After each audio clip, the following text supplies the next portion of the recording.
അമ്പോടു മീനായി വേദങ്ങൾ വീണ്ടിടും അംബുജനാഭനെ കൈതൊഴുന്നേ.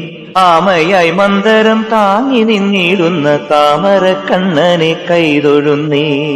ഇക്ഷിതിയെ പണ്ടു പന്നിയായി വീണ്ടിടും ലക്ഷ്മി വരനാഥ കൈതൊഴുന്നേൻ.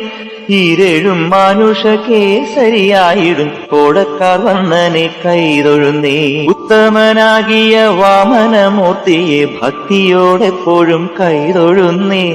പൂക്കോടെ ഭൂപതിമാരെ കൊല ചെയ്ത ഭാർഗവരാമനെ കൈതൊഴുന്നേ. എത്രയും വീരനായി വാഴും ദശരഥ പുത്രനെ സന്തതം കൈതൊഴുന്നേൻ. ഏറെ ബലമുള്ള ശ്രീബലഭദ്രരെ സർവകാലത്തിലും കൈതൊഴുന്നേ. ഒക്കെയൊടുക്കുവാൻ മേലിൽ പിറക്കുന്ന കൽക്കിയെ തന്നെയും കൈതൊഴുന്നേ. പോരാതെ ഞാൻ ചെയ്ത പാപങ്ങൾ നീങ്ങുവാൻ നാരായണ നിന്നെ കൈതൊഴുന്നേ.